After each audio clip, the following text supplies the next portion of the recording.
a nuestras Biblias en el capítulo 3 de la Epístola de Santiago para que comencemos nuestro estudio de hoy. La lámina que estamos viendo tiene un dibujo de la lengua, ¿verdad? Que por mi profesión y en el medio que yo domino, que es el medio de la salud,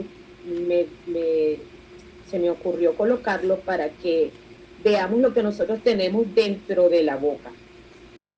Anatómicamente la lengua está unida al hueso dioides y está enervada por unos nervios que la conectan con el cerebro y la conectan con el resto del cuerpo, además de también con los oídos, para que se formen allí algunas sustancias que son las que nos ayudan a deglutir los alimentos. Es tan maravilloso lo que Dios hace en nuestro cuerpo, que todo lo hizo perfecto, que nos colocó la lengua detrás de los dientes, como para hacerle una jaula, como para hacerle un muro, de manera de que la lengua no se nos saliera indefectiblemente de nuestra boca, que anduviéramos por allí con la lengua abierta. Yo tengo aquí un gato que le tumbaron los dientes y el gato anda todo el tiempo con la lengua afuera, bien cómico. Pero fíjense, la Biblia nos da unas características especiales y no es por casualidad que en la Biblia se nos habla tanto de la lengua. Y específicamente en este capítulo, nuestra Biblia Reina Valera dice el título La lengua. Entonces fíjense lo que dice las características según la Biblia. Dice que es malvada, dice que es engañosa, dice que es perversa, dice que es inmunda, que es corrupta, que es difamante, que es blasfema, que es insensata, que es jactanciosa, que es amargada, que es maldiciente, que es aduladora, que es chismosa y vil. ¡Wow! Uno se pone a ver esto y dice, ¿todo eso es la lengua? Sí. Y el que no tiene un buen aseo de la lengua, entonces pudiéramos agregarle algún adjetivo adicional de que fuese hedionda o poco aseada, para no decir un calificativo más grotesco. Pero definitivamente la lengua es un órgano que está dentro de nuestra boca, la cual Dios, con su don perfecto, nos las creó para que tuviésemos la maravillosa facultad de hablar, que nos diferencia de otros seres de la creación. Bien, entonces fíjense, allí en estas láminas vemos el primer versículo de la Epístola de Santiago. Dice, hermanos míos, no se convierta la mayoría de ustedes en maestros. Bien sabe que el juicio que recibiremos será mayor. La imagen me tapó allí un poquito lo que dice. Pero fíjense, el apóstol Santiago habla y dice, hermanos míos. Quiere decir que está hablándole a gente que es conocedora de la palabra, que está dentro de una congregación, que está dentro de una reunión de santos. Y dice, no se convierta la mayoría de ustedes en maestros. Y fíjense, esto no es como que es un imperativo de que no sean maestros. Yo tengo que agradecerle al Ministerio de Enseñanza Cristiana de que a los que hacemos este tipo de orientaciones de la palabra no nos colocaron maestros de escuela dominical. Y esta es una de las clases con las que yo he aprendido muchísimo más y tengo un susto que no se imaginan por la responsabilidad que conlleva hablar de la palabra del Señor. Y aquí el apóstol Santiago hace eh,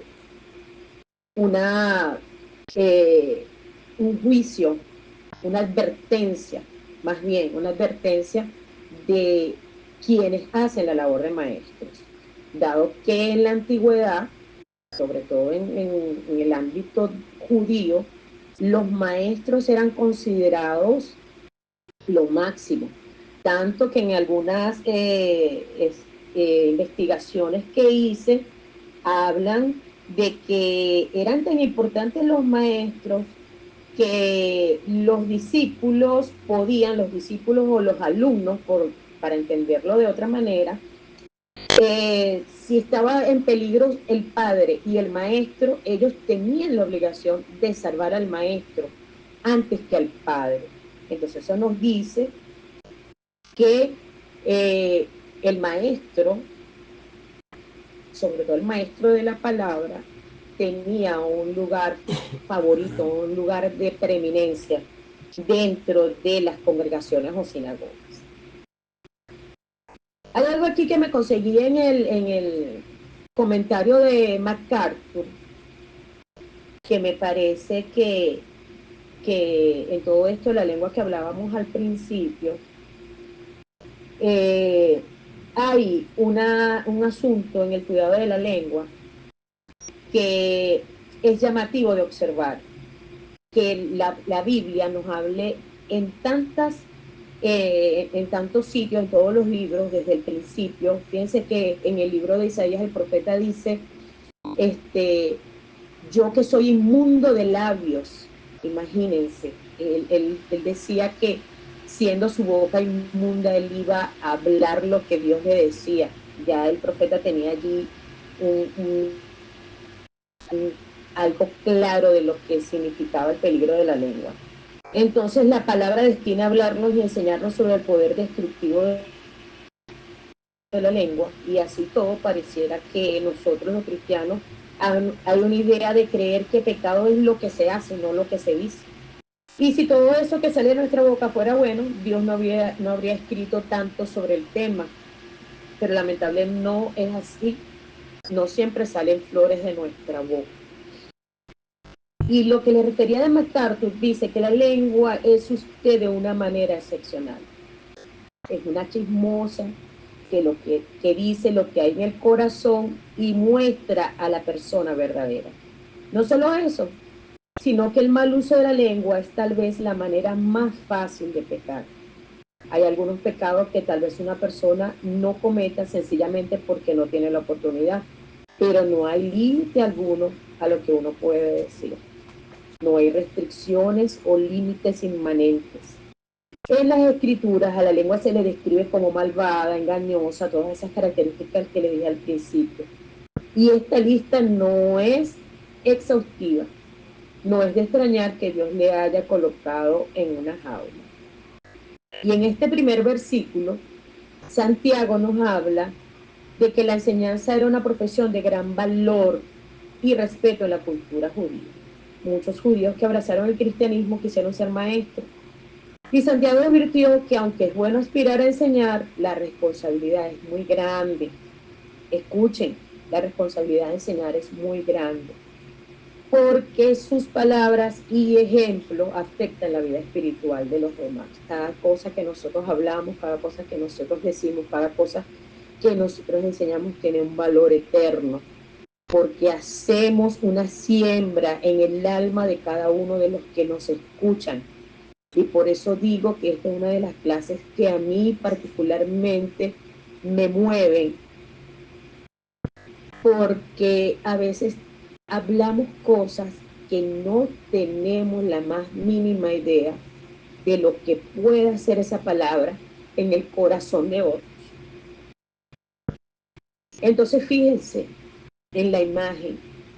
Dice, bien saben que el juicio que recibiremos será mayor. Y esto no es un asunto de condenación, de la condenación que hablan los que estamos en Cristo no tenemos condenación, ¿verdad? Porque no hay ninguna condenación para los que estamos en Cristo. Pero es la rendición de cuentas, amado.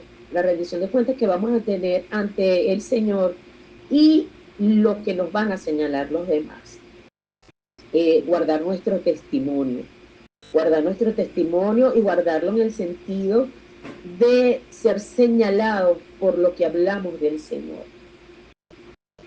La lengua es el principal instrumento del maestro, de modo que allí es donde comienza Santiago.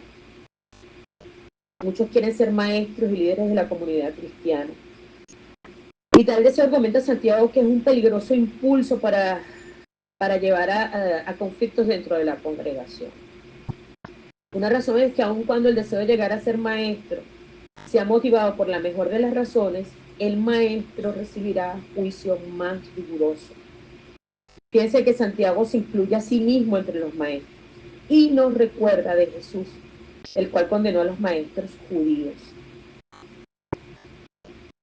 Y dijo que aún nuestras palabras casuales serán juzgadas. En Mateo 12:36, léalo y dése cuenta que dice que de toda palabra que salga de nuestra boca vamos a rendir cuenta. De toda palabra que salga de nuestra boca. Jesús enseñó además que somos responsables de lo que sabemos. De manera que si usted sabe algo de la Biblia y por tener temor a no hacerlo bien, usted no comparte lo que sabe, usted también va a rendir cuenta por eso.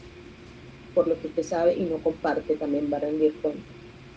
El maestro pretende saber y ponerse como ejemplo para la iglesia. Desde que en los tiempos del Nuevo Testamento el maestro enseñaba por la vida y por el ejemplo más que por la palabra.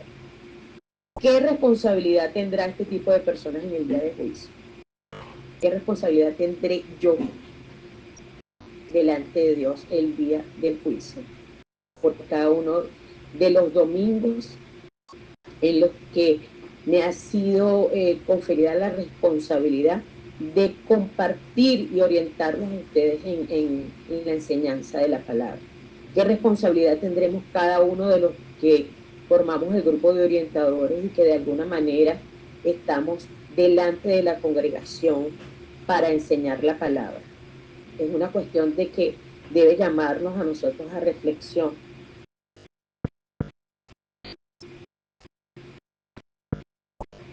El verso 2 avanzamos. Dice que todos cometemos muchos errores. ¿Quién no comete errores en lo que dice? Es una persona, quien no comete errores en lo que dice, es una persona perfecta y además capaz de dominar todo su cuerpo. Todos pecamos y ofendemos, tropezamos. Y el lugar más fácil para tropezar es el uso de la lengua.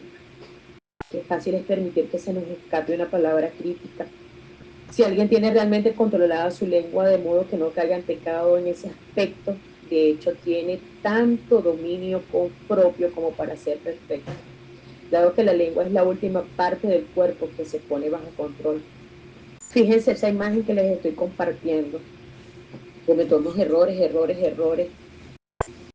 Y la foto que está al lado es de la campeona olímpica Simone Biles, una mujer norteamericana que en los Juegos Olímpicos de Tokio 2024 se retiró por estar en una gran depresión, tanto que su mente no le permitía dominar su cuerpo. Y ella contaba que para estas Olimpiadas ella eh, ensayó mucho, practicó mucho, entrenó mucho para que su mente pudiera ejecutar el dominio de su cuerpo. Fíjense que allí ella está en el aire con un completo dominio de sus músculos, de su espalda, para hacer la figura perfecta que se necesitaba para cumplir el 10 de esa competencia. Nosotros debemos entrenar nuestra lengua en la presencia del Señor, en la lectura de la palabra, en la oración del Señor. Es la única manera que nosotros a través de la presencia del Espíritu Santo en nuestras vidas podemos dominar la lengua, que es el músculo más ligero que tenemos en nuestro cuerpo, para poder tener ese dominio propio que se necesita para enseñar la palabra y vivir en una sanidad espiritual plena.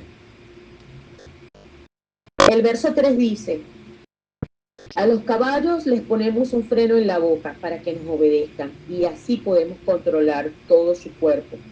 Aquí Santiago nos da unos símiles bien importantes para que nosotros podamos entender lo que él quiere decirnos con esto de la lengua. Fíjense que los pobres caballos, digo yo pobres, porque me puse a investigar cómo es que le colocan esas cosas sobre su cabeza, sobre su boca, y dentro de la boca le colocan unos anillos que hacen que la lengua permanezca todo el tiempo debajo de su boca, y de esa manera los dominan.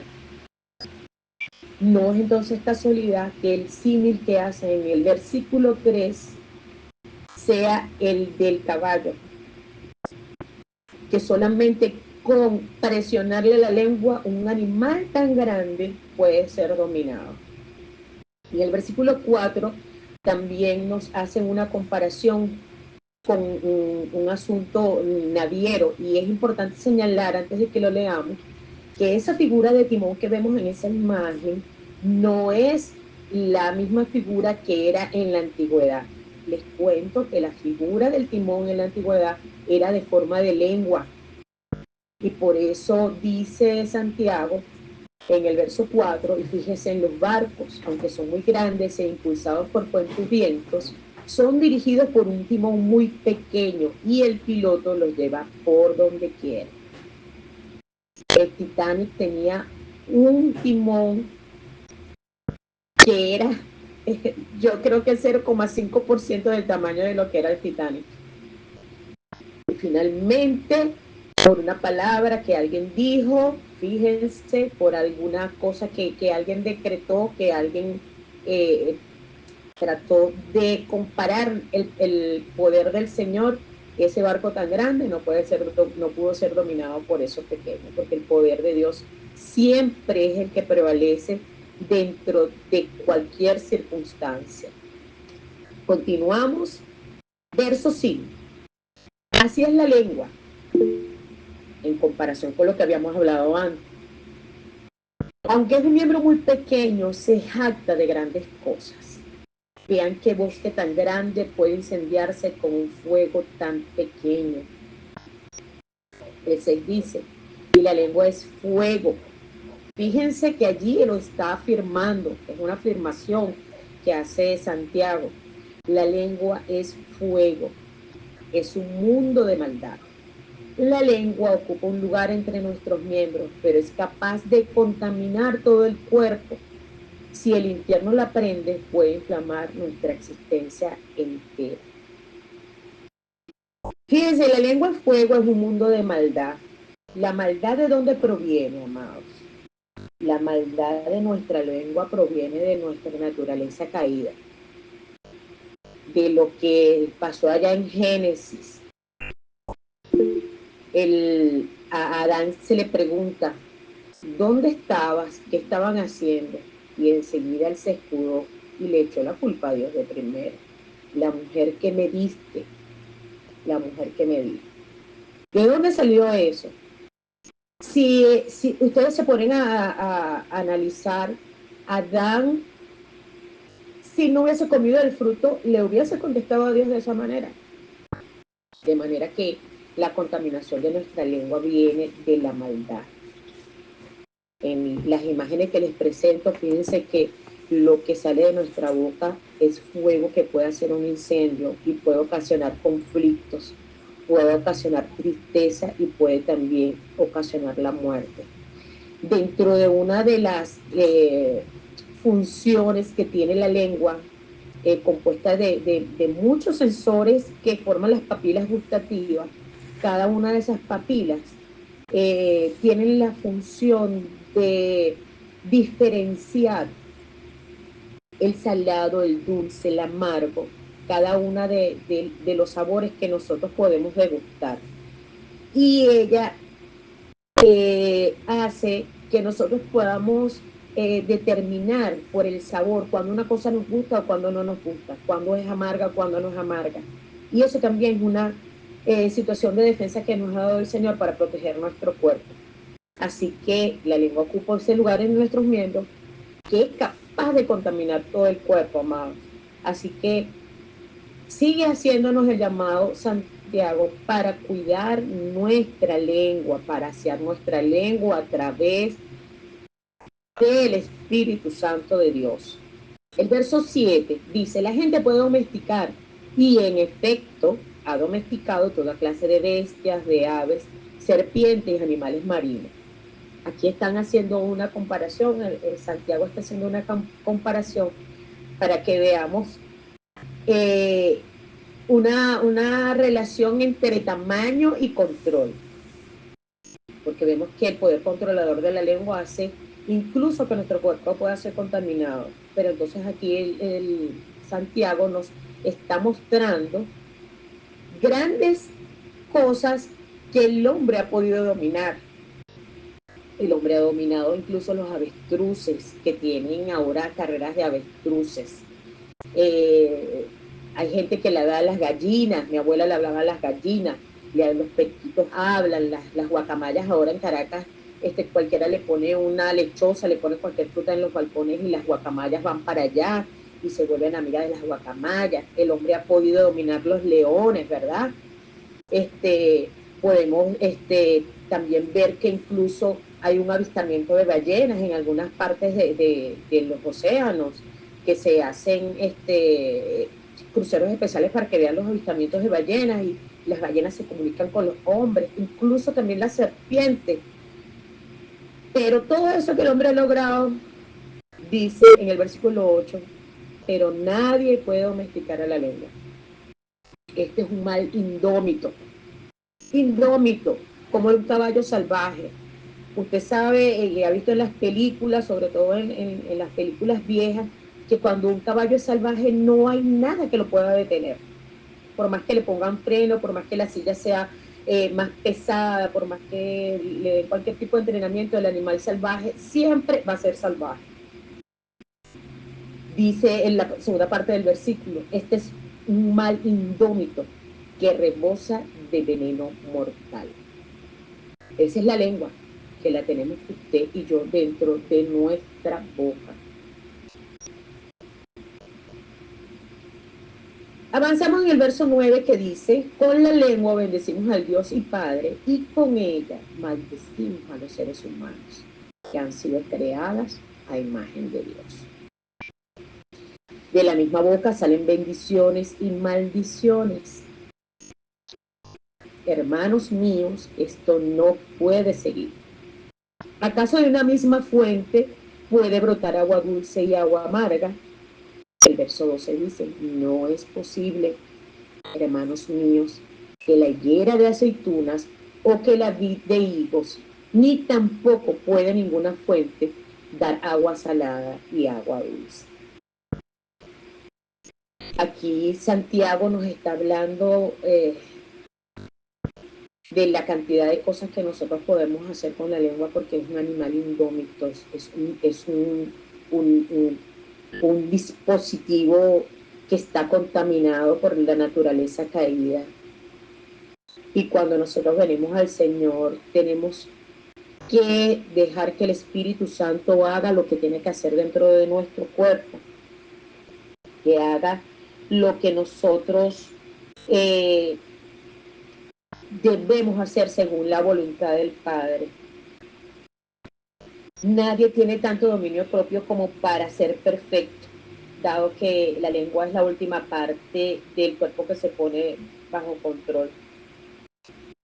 Fíjense que en esta parte de este capítulo, Santiago cambia la orientación del argumento y compara la lengua a una chispa que puede ser la causa del incendio de un bosque.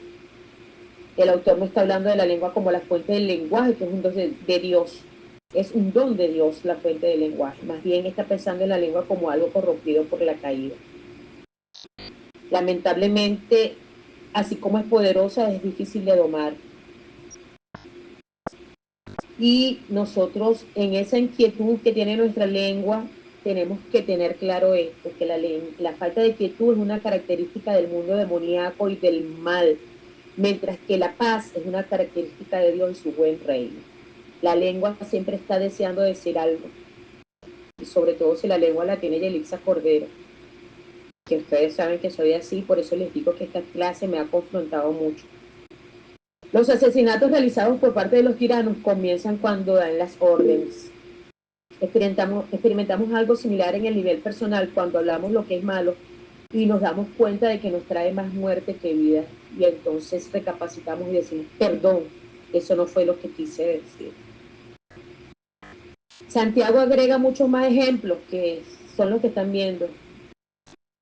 Porque recuerden que Santiago le está hablando a creyentes, igual que yo estoy hablando ahora, estoy hablando a creyentes. Si hay alguno de los que están conectados que no es creyente, vamos a comenzar a aprender con esto. Usamos nuestra lengua para alabar a Dios, pero luego maldecimos. Porque toda palabra contra una persona de hecho puede ser una maldición. A otros que fueron criados a la imagen de Dios podemos decirles cosas feas, podemos decirles cosas desagradables. En los días del autor, en los días en que Santiago estaba por aquí por la tierra, el rey emperador ponía su estatua en las ciudades de su dominio. Si alguno le insultaba o maldecía, era tratado como si hubiera maldecido al emperador en la cara, porque la estatua era la imagen del emperador. Por lo tanto, insultar a una persona hecha a la imagen de Dios es como insultar al mismo Dios. Esta dualidad, dos palabras diferentes y contradictorias, ¿cómo se llama, hermanos? Se llama hipocresía. Santiago da dos ejemplos para presentar la conclusión de este punto. El primero se toma de la tierra de Israel, donde en el árido valle del Jordán se podía ver a la distancia un torrente que fluía del valle en su lado oriental, influyente de agua. Uno viajaba hasta allí esperando encontrar agua. A veces el agua era fresca y buena, y a veces estaba llena de minerales y era imbebible. Pero era seguro, los dos tipos de agua no brotaban de la misma fuente. La fuente se contaminaba en el camino. Del mismo modo, uno no obtiene un fruto diferente de un árbol o una viña que crece de acuerdo con su naturaleza. Fíjense, la higuera que da higos y la vid da uvas, de manera que, hermanos, que no se le puede pedir a una mata de caraotas que nos dé manzana. No se puede hacer eso. Este argumento implica que si estamos usando insultos o maldiciones al hablar es porque esa es nuestra naturaleza. Nuestras alabanzas a Dios son una cobertura para de alguna manera tapar eso. Entonces, el que alaba en la iglesia al Señor el domingo, gloria a Dios, aleluya, déjalo que se mueva. Cristo Jesús eres mi plenitud.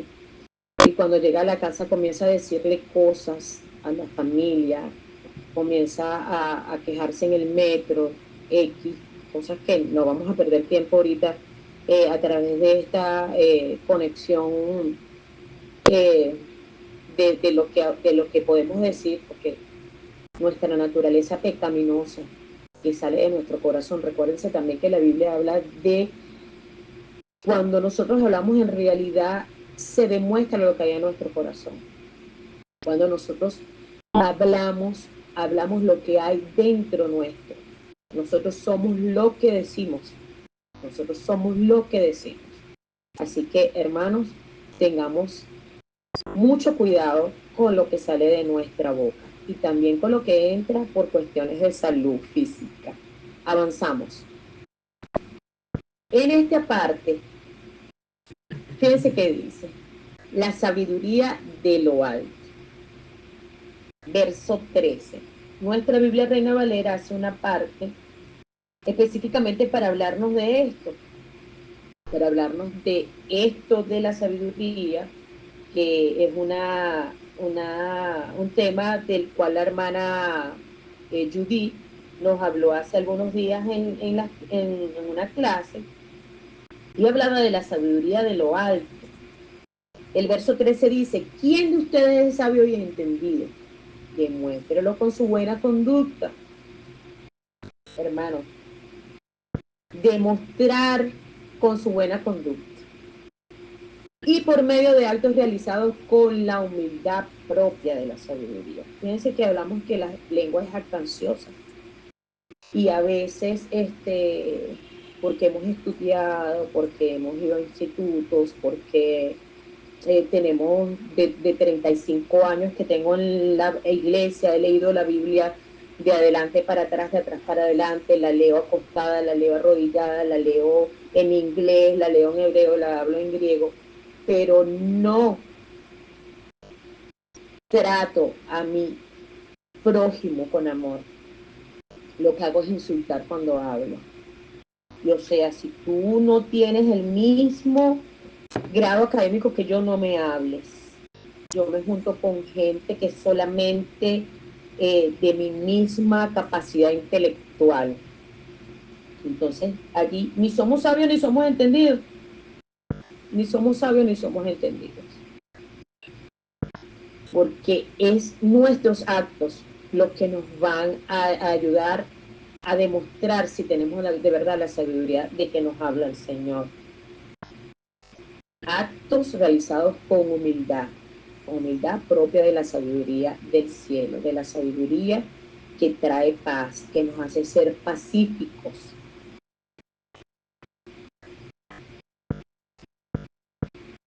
El verso 14 dice, pero si ustedes abrigan en su corazón amargura, envidia y rivalidad, no tienen de qué presumir y están falseando la verdad.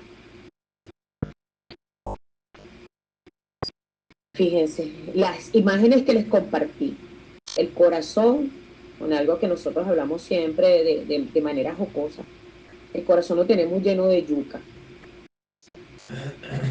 Y yuca, a veces que es una yuca grande, que puede compararse con algo demasiado intenso que tenemos allí y no nos deja hablar sino amargura. Y no es la amargura de un limón, porque a veces el limón, a los que nos gusta lo ácido y lo amargo, nos puede dar una sensación de satisfacción dentro de la boca. Pero cuando nosotros tenemos el corazón lleno de esas cosas, amargura, envidia, rivalidad, ¿qué puede salir de nuestra boca sino lo que está dentro de nuestro corazón? De verdad, hermanos, que Santiago quiere decirnos que para nosotros hablar, sobre todo hablar de la palabra, tenemos que sanar nuestro corazón, tenemos que tener un encuentro pleno, un encuentro de verdad, un encuentro genuino con nuestro Señor. Debemos sanar nuestro corazón de todas esas cosas que no nos van a hacer unos cristianos eficientes para llevar la palabra, porque permítanme decirles que la gran comisión se trata de hablar y hacer discípulos. Para usted hacer discípulos, usted tiene que tener un corazón sano, porque lo que usted es, lo que usted tiene en su corazón es lo que va a salir y es lo que va a ser una siembra eterna para que se puedan dar los frutos, para que el Espíritu Santo pueda dar frutos, benignidad, paciencia, paz, todas esas cosas que habla el apóstol Pablo en Gálatas. Y eso nos va a dejar entonces que nuestros oídos, que son dos, oigan, porque la fe viene por el oír la palabra de Dios. Ese oír de la palabra de Dios pueda sanar nuestros corazones, para que entonces toda la sabiduría haga lo que dice el versículo 15, que esta clase de sabiduría, esa de la yuca, de la amargura, no es la que desciende de lo alto. Cuando nosotros tenemos ese tipo de sabiduría que es de libros, de cosas que nos hacen exaltar nuestra humanidad terrenal, eso no desciende de lo alto, eso es terrenal. El ojo por ojo, la sociedad actual del consumismo, que nos dice que cada vez debemos tener un teléfono de más alta gama, que si alguien se compró un teléfono 15, yo me tengo que comprar el 17, y si yo tengo una bicicleta me tengo que comprar un Peugeot, cosas así por el estilo. Dice que eso es terrenal. Eso es terrenal, estrictamente humana y diabólica, es esa sabiduría.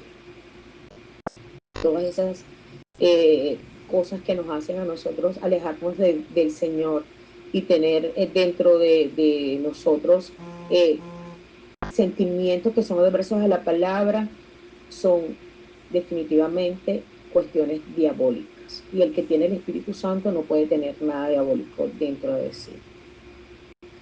Pues donde hay envidia y rivalidades, allí hay confusión y toda clase de mal. Vamos a finalizar con esto. En comparación con todas esas cosas que dice Santiago, que habla allí de cosas que son hasta desagradables leerlas, Santiago termina este capítulo diciendo, verso 17, pero la sabiduría que viene de lo alto es, fíjense, comparando aquella sabiduría que hablamos en los versos anteriores, que es diabólica, que es terrenal, comparamos entonces la sabiduría que viene de lo alto. La sabiduría que viene de lo alto es pura, pura, pura, pura, pura de pureza, que no está contaminada, y además pacífica. Si habla de que es pacífica, quiere decir que no es contenciosa, no es para contender, no es para buscar problemas, no es para meternos en problemas. Cuando nosotros tenemos sabiduría de lo alto, es para traer paz. Bienaventurados los pacificadores, los que buscan paz. Además de ser pacífica, es amable. Amable es llena de amor, que expresa amor, que expresa la bondad del Señor, la misericordia, la compasión, que es benigna, fíjense, es benigna, llena de compasión y de buenos frutos, ecuánime y genuina. Esa es la sabiduría de lo alto, la sabiduría que nosotros debemos procurar tener. Esa es la sabiduría que nosotros, ejerciendo nuestro dominio propio, porque déjenme decirles que también por allí el apóstol Pablo escribió, porque no nos ha dado el Señor espíritu de temor, sino amor, sino de amor y dominio propio. Una vez que usted tenga dominio propio, que haya sacado todas esas cosas de su corazón, usted va a poder cultivar esta sabiduría que da buenos frutos, que es ecuánime, que habla lo que debe ser, que habla lo que de verdad está determinado a ser como hijo de Dios, y genuina, original. Cada uno de nosotros tenemos el Espíritu Santo de Dios que nos usa con dones y talentos especiales para que usted y yo podamos compartir la palabra del Señor conforme lo que Él nos ha dado a cada uno para compartir. Remata el apóstol Santiago, el hermano de Jesús. Algunos eruditos bíblicos dicen que este proverbio que dice, de lo que dice el 18, tiene que habérselo escuchado de Jesús porque se parece mucho al sermón de las bienaventuranzas, allá a lo que hablan los evangelios. Y dice, y el fruto de la justicia se siembra en paz para los que trabajan por la paz. Hermano, esto yo no creo que merite tanta explicación. El fruto de la justicia. Cuando hay justicia, hay paz. Y hay paz para los que trabajan por la paz. De manera que es algo proporcional a lo que usted hace. Si usted trabaja en paz, va a tener paz. También se aplica la ley de la siembra y la cosecha. El que siembra contienda, va a tener contienda. Pero aquí dice que el fruto de la justicia se siembra en paz para los que trabajan por la paz. Así que mis amados, espero que esta clase nos haya ayudado. Esta clase nos haya ayudado. No sé si me salí.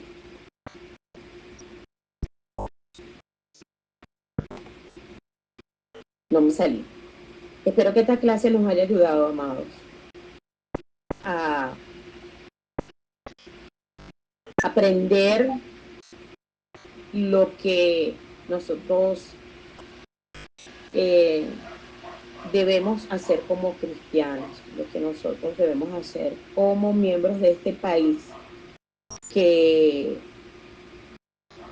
hoy más que nunca necesita cristianos que sepan dominar la lengua, que tengamos dominio propio, que podamos ser pacificadores, que podamos ejecutar el llamado y el don inefable que el Señor ha colocado en este tiempo dentro de nuestra iglesia, dentro de nuestro país, para llevar la palabra de Dios al que necesita. Necesitamos sembrar la paz. Necesitamos tener dominio propio y sabiduría de lo alto para sembrar la paz, mis amados. Esta ha sido mi clase de hoy. Antes de despedirme, quiero decirles, darles palabra de aliento, recordarles, amados, no puedo irme de quitarles la atención sin que antes tengamos en cuenta lo que el Señor nos ha venido hablando durante todos estos meses anteriores y el lema de nuestro aniversario: estamos sobre la roca, hermanos. Estamos sobre la roca. Y cuando alguien está sobre la roca, no hay nada que nos pueda separar del amor de Cristo. Vengan tormentas, vengan tempestades. Romanos 8 nos habla de que no hay nada que nos pueda separar del amor de Dios. Confíen en el Señor, amados. Vaya en oración al Señor para sanar el corazón, que nada corrompido salga de nuestra boca, amados, que nada de lo que nosotros podamos decir afecte nuestra eternidad y la eternidad de otros con Cristo. Así que, amados, les bendigo y sigamos adelante, amados. Somos más que vencedores a través de Cristo, que fue que nos amó primero. Les bendigo y feliz tarde.